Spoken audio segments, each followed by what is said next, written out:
In order to make progress on greenhouse gases, we've got to make sure that the developing they consider climate change. Die Anstrengung 20%. And the global challenge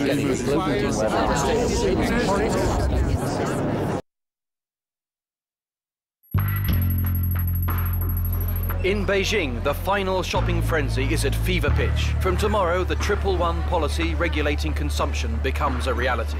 Every Chinese family will be given 3 different quotas: one on food, one on energy, and one on transportation. At the Kyoto 2 meeting, the shocking report from the UN Climate Council dropped like a bombshell. Several countries have been cheating on their Kyoto obligations. The UN is calling the emission trading system the worst scam in world history and demanding it be abandoned. The Chinese are celebrating today's new environmental alliance, the Great Four. Russia, India, the EU and China have announced that their top priority is for all countries to introduce 111 within 5 years. We're now getting the first pictures of the US invasion of Venezuela this morning. Even at this early stage, the question already being posed is, should the war on terror now simply be called the war for oil? The EU's last-minute refusal to sign up to 111 sparked off demonstrations in several European capitals today. European leaders remain reluctant to adopt the radical plan, fearing another divisive political conflict.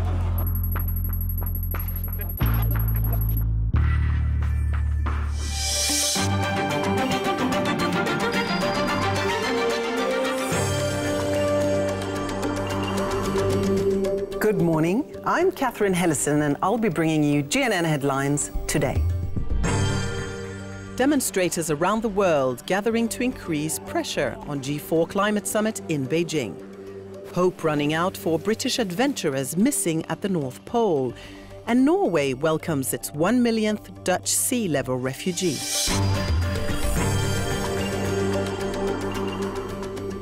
We start in Siberia, where Finnish performance artist Teemu Kojonen gets ready for a spectacular act.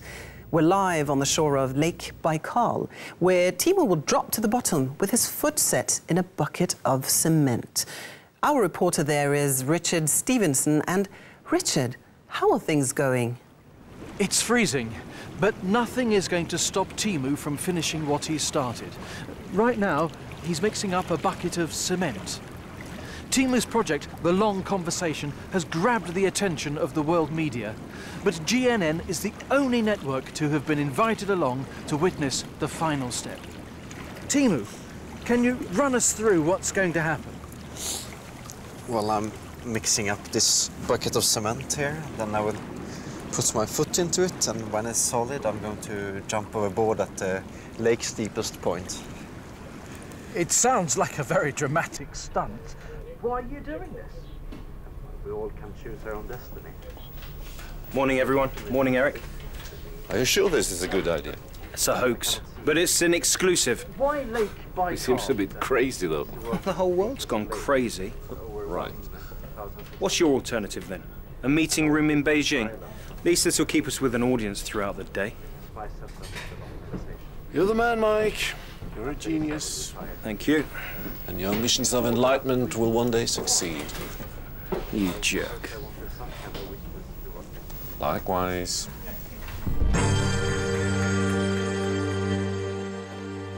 At today's G4 Climate Summit, the EU is expected to fully endorse the 111 protocols. People across Europe are trying hard to come to terms with the idea, which will mean drastic changes in their everyday lives.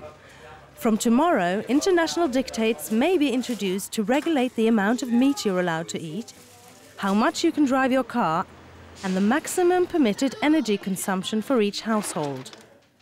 A Chinese official is quoted as saying, "It works, as we've seen in China. It's just a question of getting used to it."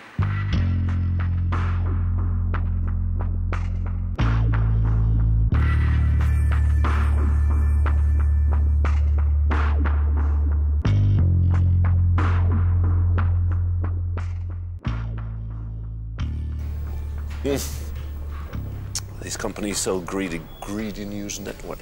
The coffee must be reheated, leftovers from yesterday. Eric, dial up Washington.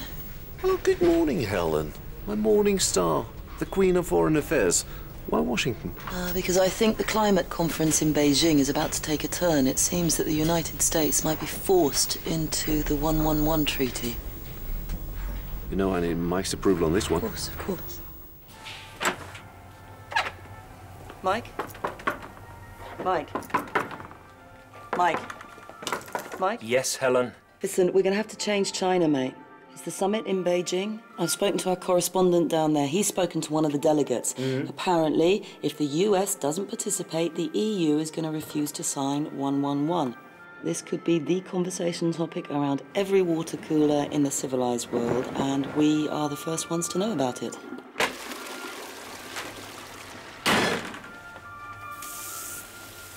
Any other sources? No.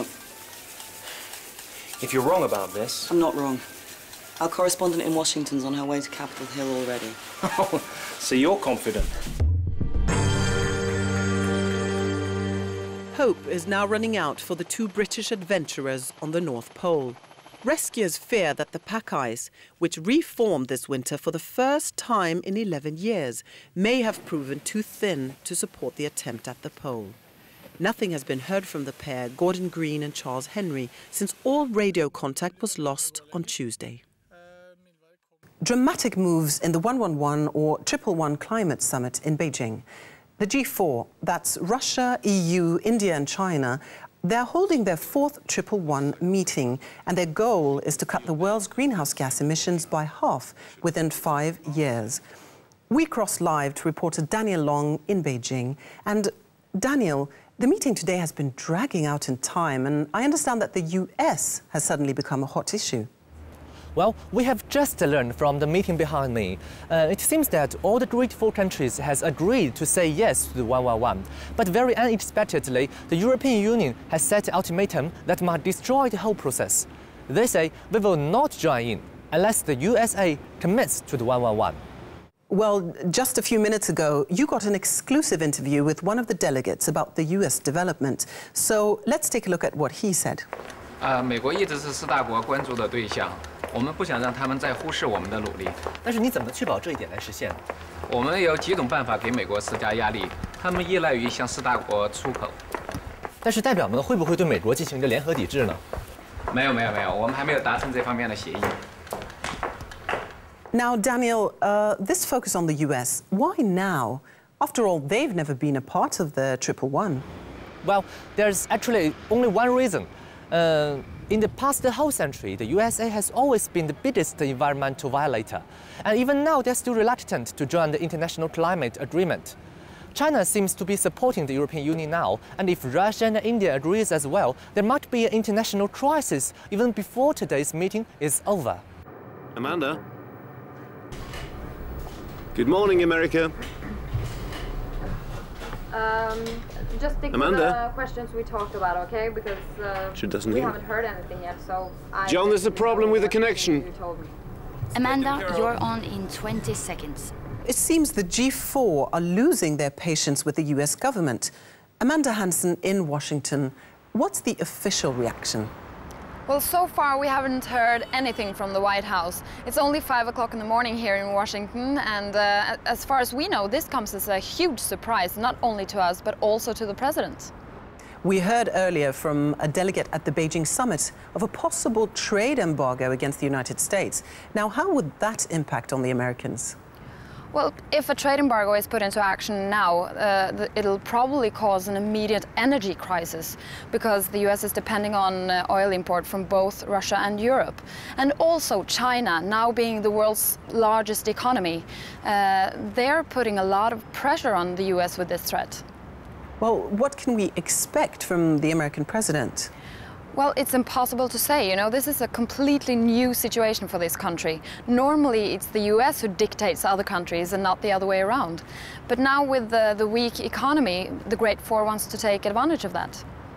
Amanda Hansen in Washington, thank you. GNN will, of course, get back to you on this story as soon as we know more. The Winter Olympics may again become a reality. It's been 10 years since the last Olympics in Moscow, but now a rather unexpected host country has made a proposal to the Olympic Committee. The desert kingdom of Dubai, with the world's largest indoor ski resort, is ready to host the Games in 2038. Now, Jason Rock, are you a good skier? Well, Catherine, it's a strange world, isn't it? I don't ski, but I mean, next, what is it? Swimming on the moon, maybe?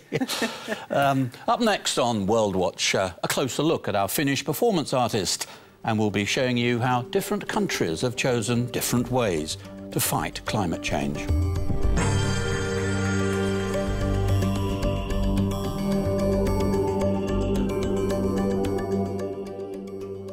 Triple One has indeed been a part of daily life in China for 20 years. Back in 2010, China realised it needed radical new policies if it was to avoid a damaging energy crisis. The solution was the Triple One, and it's helped China grow into the world's biggest economy and the world's leading example of sustainable living.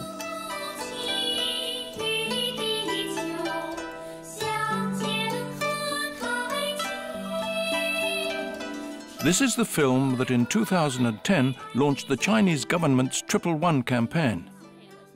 Overnight, each family was given quotas on food, housing and transportation to restrict energy consumption. 3个1。如果您选择电力驱动汽车，那么您将可以节省配额，乘坐飞机出行。如果您选择继续驾驶燃油车，那么乘坐飞机的配额将会被减少。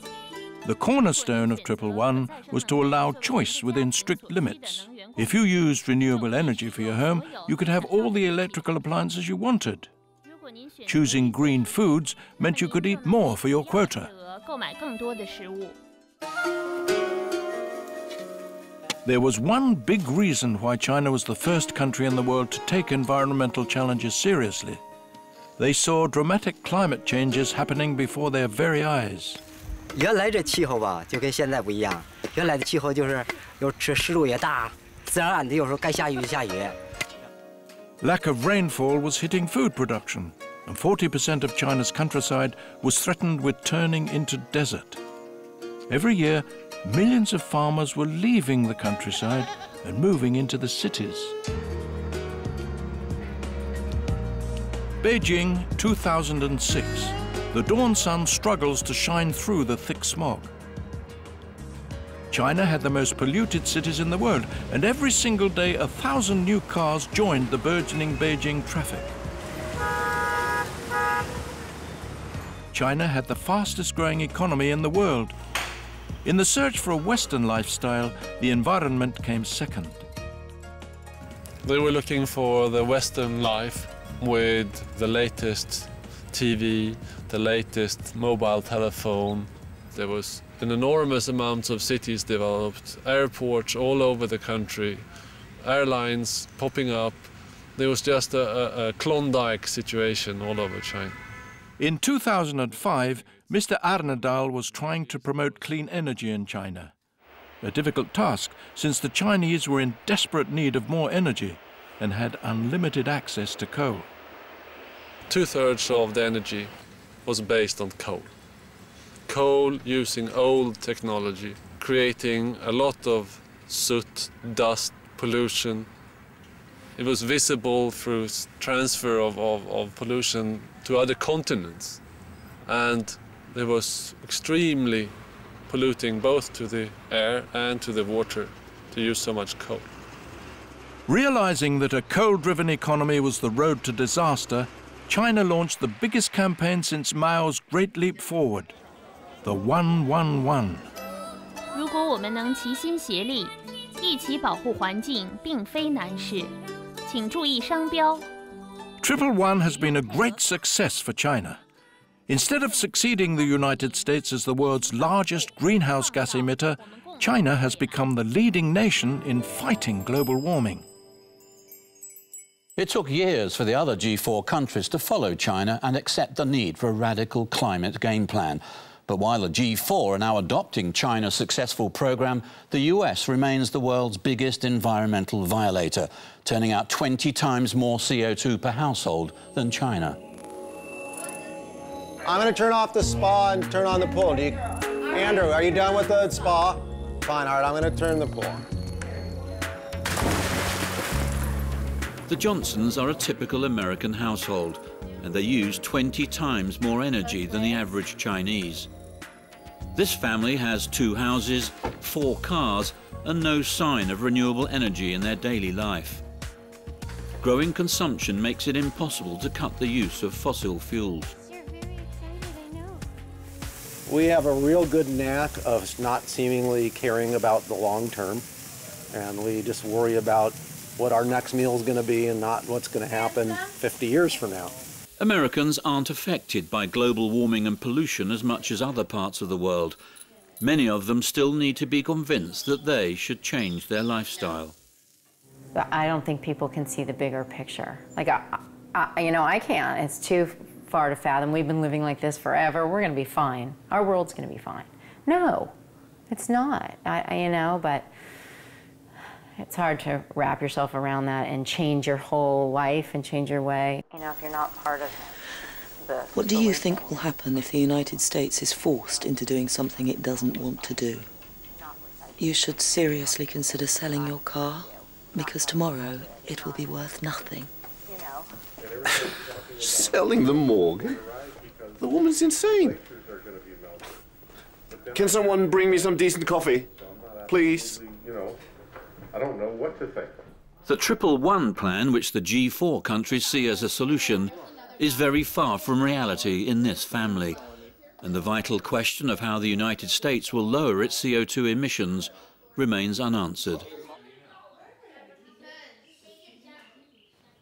Well, while American families talk about ways to cut their contribution to global warming, Sweden is a country that won't be much affected by the 111 agenda. Why? Well, this week, Sweden's last gas station was closed down, the final step towards becoming completely independent of fossil fuels.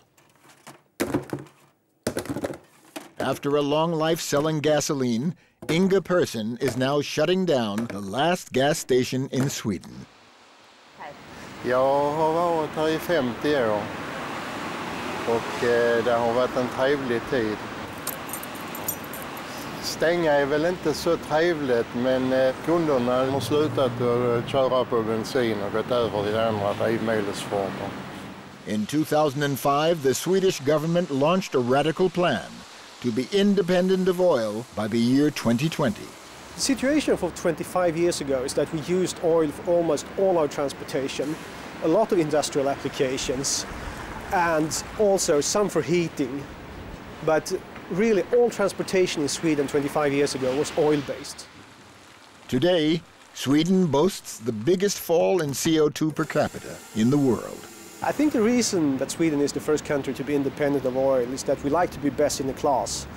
We took on this challenge, what it is to switch from fossil fuels to alternatives, and we looked for many solutions. And we found out that we could provide many of these solutions through biofuels. The economical consequences of changing from oil to alternative energy has been huge for Sweden. It boosted our economy, and today this technology is our biggest export industry, and the entire world wants it, and we can provide it. So it's really fun to be Swedish today. Ja, nu är det slut och den här ska in på museet. Hej Inge! Hej Arne! Har du bensin till mig idag? Nej, nu har vi stängt och bensinen är slut. Ja, men du har väl någon liter jag kan få? Det finns ingenting kvar. Så du får bygga om din bil, liksom andra, till annat bränsle. Nej, jag bygger inte om bil. Då drar jag till Norge istället. Ja. While Inga Persson can now enjoy his retirement, his last customer isn't so happy. Now he has to go all the way to neighboring oil nation Norway to satisfy his gasoline habit. Jolly good luck to him. Thank you for watching GNN. Stay with us for the latest updates.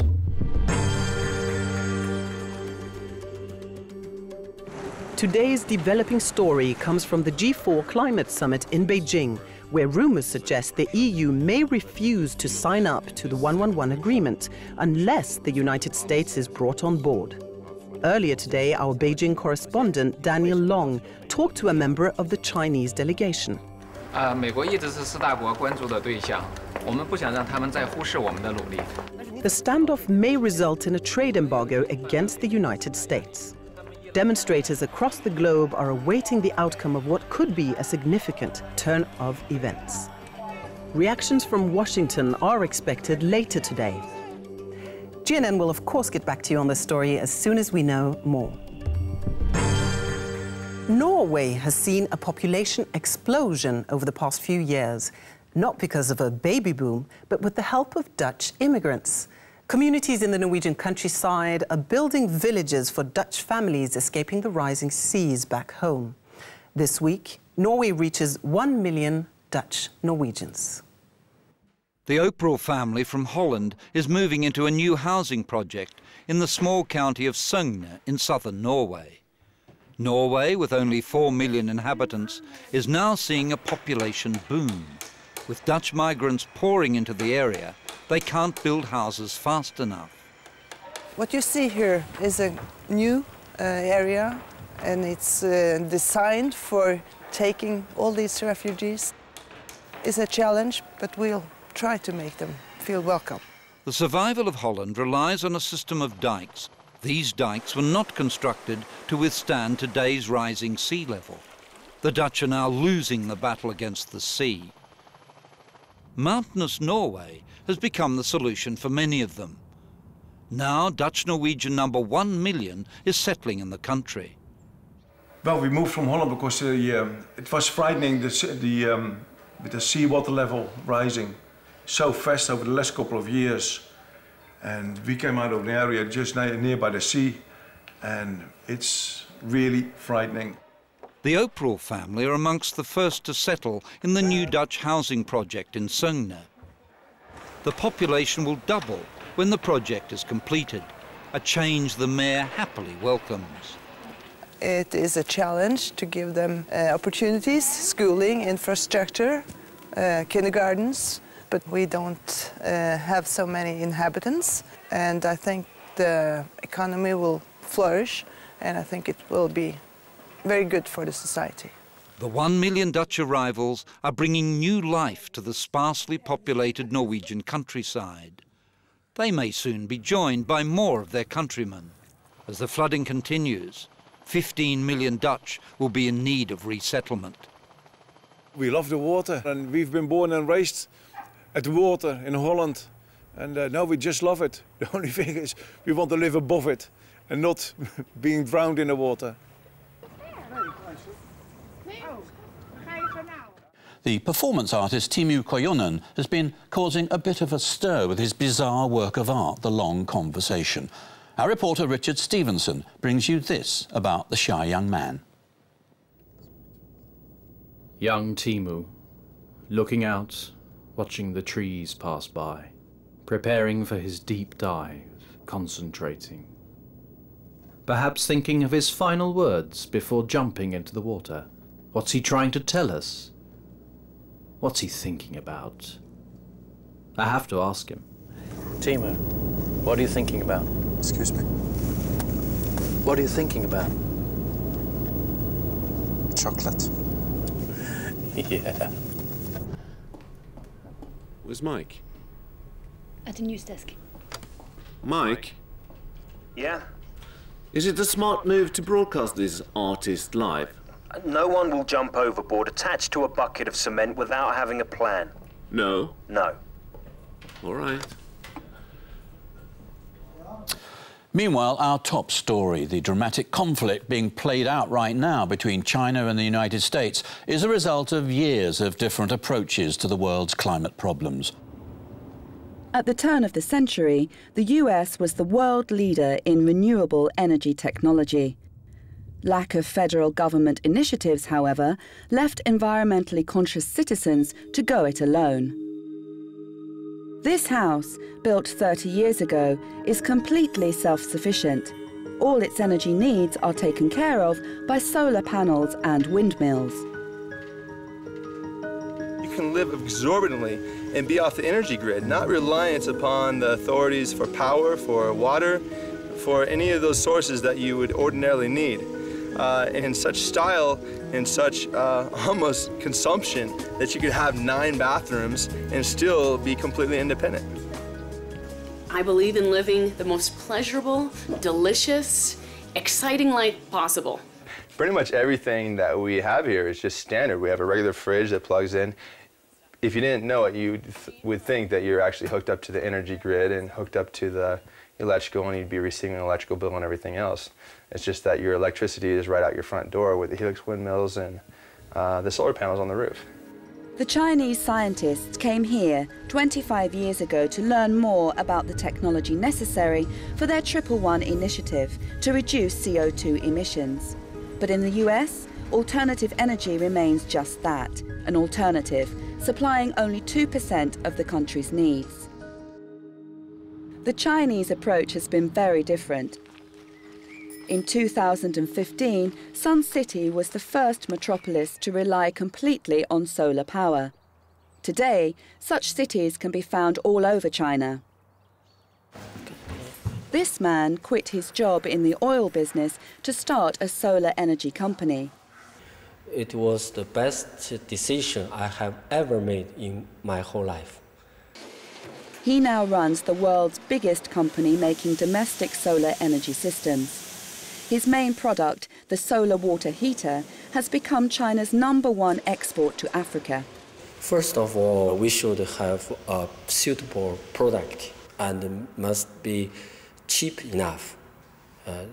People can afford them. China's demand for renewable energy grew rapidly as a result of 111. Businessmen and researchers jumped at the opportunity and developed products and solutions which are in use all over China today. Solar traffic lights, street lights, advertising sites and new building techniques, like this wall covered with solar panels that supply energy to the whole building. The 5 million new engineers educated in China every year will mean even more brainpower available in the future. Has anybody else besides us run with this US boycott? Not that I've seen. God, I should have seen this coming. Climate conferences, they're about as amusing as a garden show. What was Helen thinking? Mike, you wanted to see me? Yeah, come in here. What's wrong with the garden show? You've sold me this story about a climate conference that's going to have historical implications. We've got no reports, no official confirmation. We've got a delegate that's happy to get his face on the TV screen. We've got nothing. We're reporting a third world war, and yet we've got nobody to confirm it. Mate, give me one good reason why we should keep this story. You trust me. Daniel's onto it. He'll know more in a few minutes, and the White House are completely stum, and you know what it means when the White House don't say anything. It's big.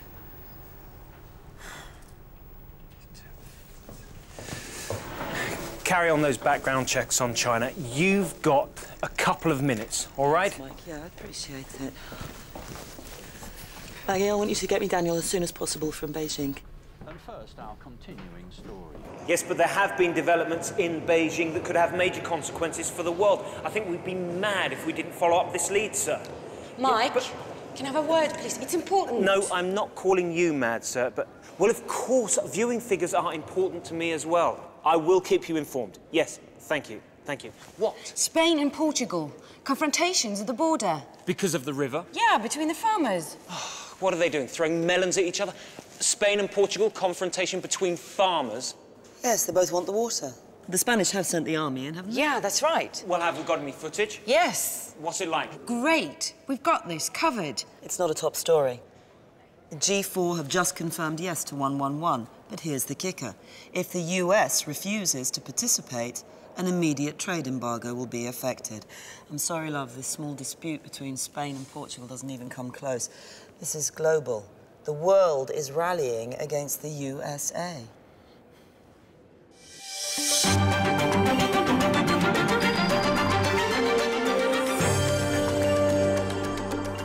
Welcome to GNN Headlines.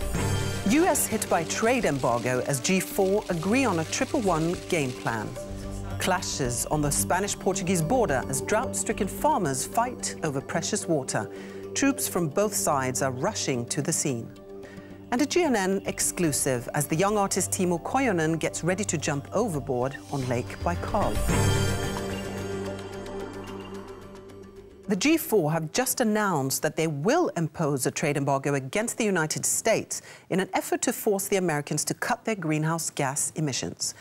What began as a G4-111 summit has turned into an international crisis. Our reporter Daniel Long is in Beijing. And Daniel, this was an unexpected turn of events. Oh yes, absolutely. Actually, the consequences of this meeting has reached much farther than anyone could expect. And the importance of international environmental issues has been raised to such a level that no one ever saw. The Great Four will not accept if the USA continue to ignore their fight against the global warming. But why won't they give the US a chance to meet these demands without tough sanctions? Well, the attitude here is that the USA has already been given enough opportunities to take the right steps, but for the long time they just ignore it. So at this point, no opportunity will be given to the USA. Either they join the 111 or there will be a trade embargo at their feet. The first signs of a crisis are beginning to show on Main Street, USA. American oil companies fear that imports of oil from Russia and Europe will soon dry up as a result of a trade embargo, and this has sent petrol prices in America through the roof. Customers at this gas station in Orlando were shocked at the high prices at the pump this morning. What the fuck?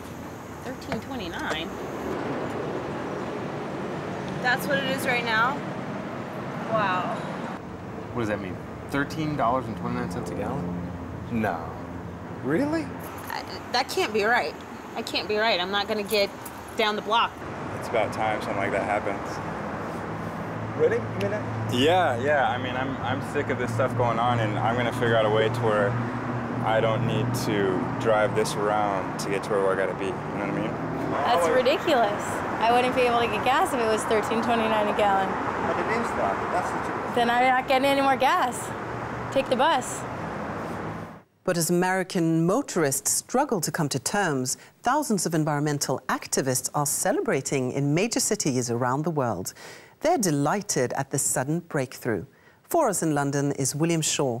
And William, what's the mood there right now? There are thousands upon thousands of people here today. I mean, this outcome is more than the demonstrators even dared to hope for. And when the demonstrations began, they were hoping for a yes to the 111. I mean, this must signify a giant leap forward, Mr. Marshall. We've never seen so many people out on the streets as this. This is tremendously exciting. All putting pressure and demanding that we get political change. What does it actually mean for climate change, though?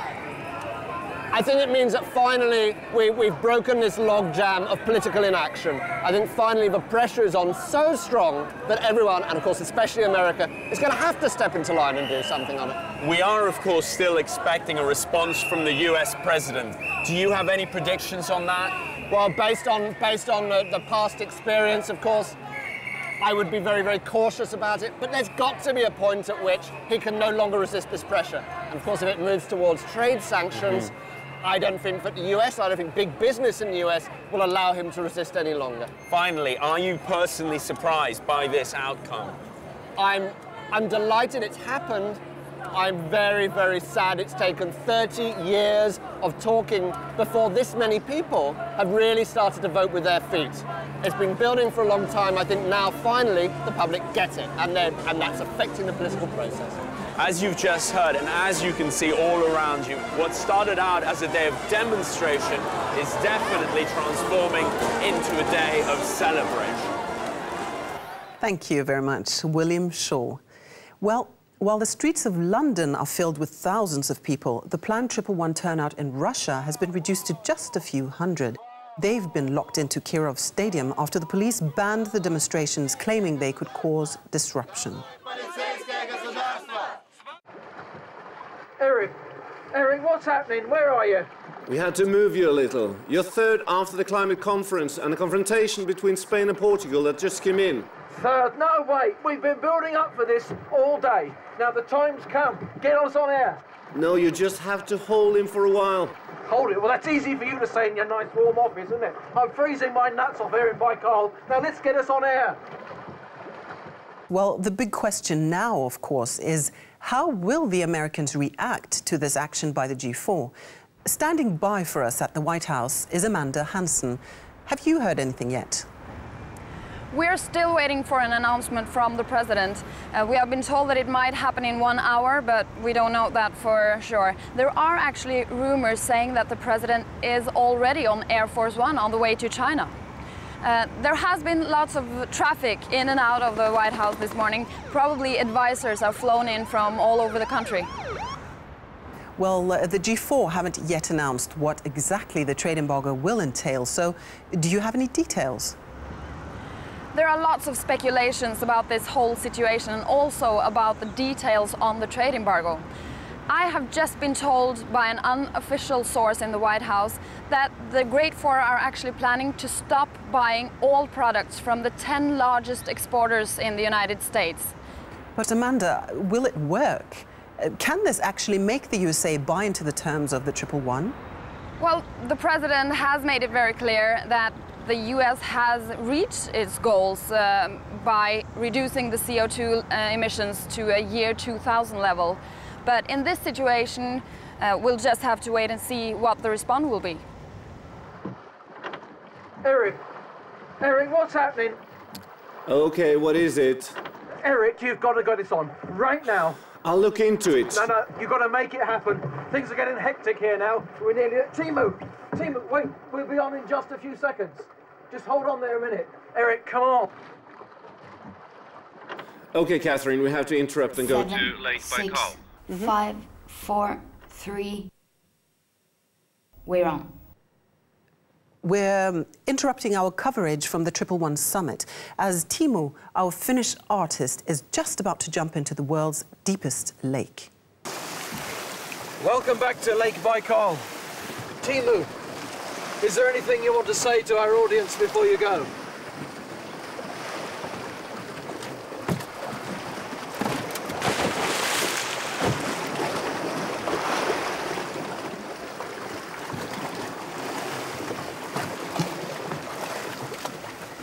He jumped. We at GNN will be keeping you abreast of all developments. I'll be able to follow Timu in his historic dive on this monitor. I can see already he's at 20 meters. We'll keep you informed of any new developments. In the meantime, back to the studio. Well, fingers crossed for our young man there. We'll of course keep you posted.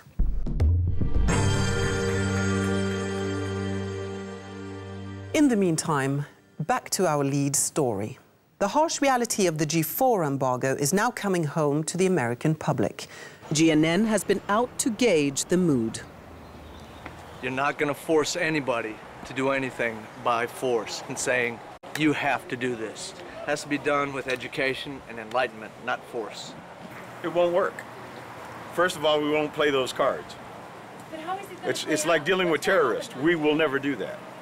Did you just break into the news with this Lake Baikal artist? Yes, I did. And he jumped? Yes, of course he jumped. Oh, crap, don't tell me we just broadcast a suicide on live television. It's an illusion. You said it yourself. What is? Everything is. Oh, bloody hell. World leader. And the fact is, we could have led the world in the fight against global warming. But because President Bush pulled us out in 2001, out of the Kyoto Treaty, we abdicated our leadership responsibility, and thus it's come to this sad state. It's a sad day for America. Who's God here? Who's calling the shots? China? I don't think so. That's all we have on the 111 crisis for the moment. We'll return to this dramatic situation as soon as we have any reactions from the White House. In other news, Spain has sent troops to their border with Portugal, where clashes between farmers have spiraled out of control after weeks of angry demonstrations. After the area was hit by a long and devastating drought, the Spanish government decided to dam the River Tajo. Local protesters are refusing to allow Spanish produce into their country and are demanding that the Tajo Dam be opened. Now, Jason, We're all really keen to know how our young friend in Lake Baikal is doing. Absolutely, yes, Catherine. The performance artist Teemu has been under the water now for something like 4 minutes, so let's find out what exactly is happening out there on the lake. Richard, any news yet? No, there's no sign of Teemu yet.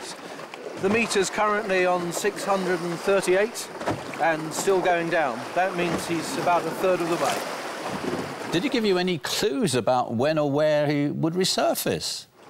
No, he said nothing beforehand, but I intend to stay here and wait until he comes back to the surface. Well, let's hope it all goes well, and we'll be back to Lake Baikal as soon as the young artist does actually appear.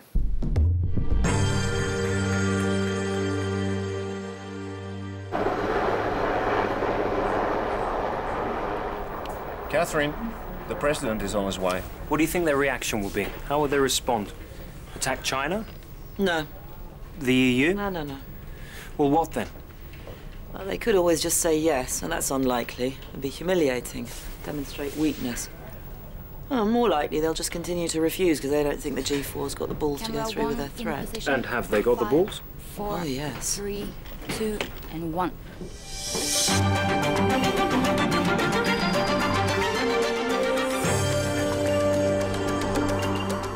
The American president is now on his way to give a press conference. We now know there's been direct contact between the G4 and the White House, and that the president has made a decision as to how to respond. The international media has been waiting all day to hear what the president has to say. Ladies and gentlemen, the President of the United States. Good afternoon, ladies and gentlemen.